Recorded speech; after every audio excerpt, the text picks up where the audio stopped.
मेरा नाम मीनाक्षी वर्मा है जी। हम सभी यहाँ पर जैसे आप देख सकते हैं टाटा बिल चौराहा यहाँ पर हम लोग बैठे हैं, अनशन चल रहा है और सारे युवाओं को आह्वान कर रहे हैं हम कि यहाँ पर आइए, दिन में आप यहाँ पर बैठिए, यहाँ पर हमारे साथ में आप अपने लिए खड़े होइए, आप किसी और के लिए नहीं खड़े हो रहे हैं, आप स्वयं के लिए खड़े हो रहे हैं। ये हमारा स्वार्थ है, आप ये समझ लीजिए।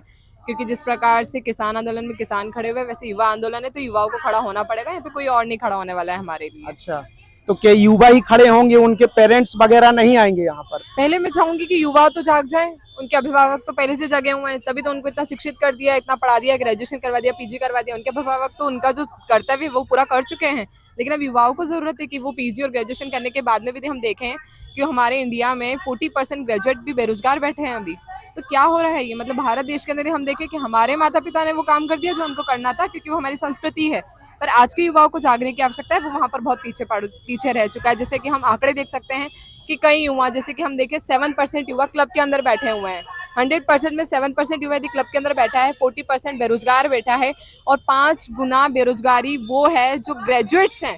तो आप सोच सकते हैं कि आज हमारा देश किस स्थिति में है और हमारा आज का युवा किस नींद में सो रहा है।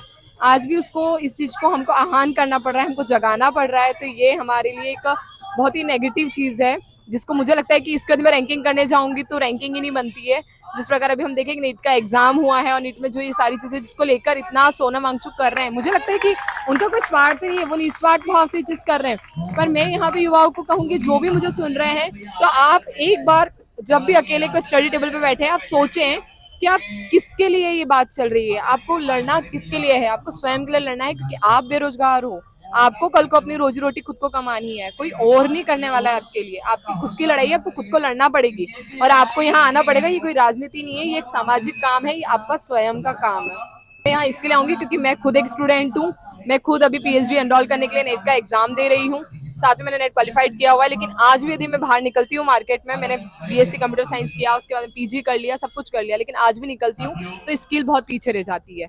मेरा राइटिंग वर्क जो मैं करती हूँ उससे ही मुझे आज भी अपने काम मिलते हैं, यानी मेरा स्किल ही मेरे को डेवलपमेंट की ओर लेके जाता है। अच्छा, ये बताइएगा, आपका ये सब करने से क्या हो जाएगा सिस्टम सही? बिल्कुल होगा।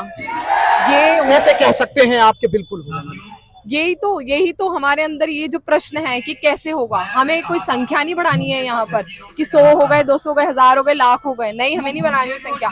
हमारे अंदर से हमारा जो हौसला है, हमारे अंदर जो चीज है, हमारा जो विश्वास है, वो ये निश्चित करेगा कि हमें सफलता मिलेगी या नहीं मिलेगी। क्योंकि जब हम नीट के एग्जाम पास कर सकते हैं, हम बड़ी से बड़ी यूपीएससी एमपीपीएससी एग्जाम्स क्रॉस कर सकते हैं, खुद को कमरे में बंद करके 14-16 घंटे पढ़ सकते हैं बिना इस विश्वास के कि वो 2 साल में 3 साल में इंटरव्यू क्लियर होगा या नहीं होगा, लेकिन खुद पर विश्वास करके हम कर सकते हैं, अपने परिवार पे विश्वास, अपने समाज पे विश्वास कर सकते हैं। तो मुझे विश्वास है कि हम यहाँ बैठकर ये भी विश्वास कर सकते हैं कि ये जरूर होगा। अच्छा, आपकी जो ये हड़ताल है, अगर ये हो भी जाता है, धर्मेंद्र प्रधान जी को इस्तीफा मिल भी जाता है और फिर उनके बाद जो आएंगे, क्या फिर उनसे सही हो जाएगा? तभी तो हम बोल रहे हैं कि युवाओं को जागना है। नेक्स्ट जो आएंगे वो ऐसे कैसे आएंगे, हम लाएंगे ना उनको। उनकी नीति जो वो बनाएंगे वो हम डिसाइड करेंगे ना कि वो कैसे डेवलप होगी। हमारी मांग सिर्फ ये थोड़ी ना कि एक पर्सन से थोड़ी ना है कि उसकी बॉडी को चेंज करना है हमको, नहीं, उसकी अंतरात्मा का जो सिस्टम उसने चला रखा है हमें उसे चेंज करना है, हमें वो सिस्टम चेंज करना है। हमें स्पेशली धर्मेंद्र प्रधान जो पर्सन है वो तो हमें हटाना ही है, लेकिन उसके बाद में जो भी पर्सन आ रहा है उसको हम एक उसका डाटा है, ऐसा नहीं कि वो कोई भी उठ के आ जाएगा और बैठ जाएगा। यदि हम जागरूक ही नहीं हो पा रहे तो फिर तो कोई भी आके बैठ जाएगा, उससे हमको क्या मतलब है। हमको इंसान थोड़ी ना बदलना है, हमको तो तंत्र बदलना है, सिस्टम बदलना है। यहाँ पे जैसे कि मैं देख रहा हूँ कि वो भाईजान भी है, मुस्लिम भी बैठे हुए हैं और सभी लोग बोलते हैं कि देश जो है हमारा मुस्लिम से बहुत वो है। तो क्या आपको इतने दिन से आप यहाँ पर बैठे हैं, ऐसा कुछ देखने को मिला क्या है? मुझे ऐसा लगता है ये मुद्दा धर्म विशेष का है ही नहीं। इसको धर्म में लेके भ्रम फैला रहे हैं। ये धर्म विशेष का मुद्दा है ही नहीं। यदि हम इसको देखें ना, तो वो मुस्लिम का बच्चा हो, ईसाई का, सिख का हो, हिंदू का हो, हर बच्चा शिक्षित होना चाहता है, हर बच्चा पढ़ना चाहता है, हर बच्चे को रोटी चाहिए, हर बच्चे को, हर परिवार को पालने के लिए पैसा चाहिए।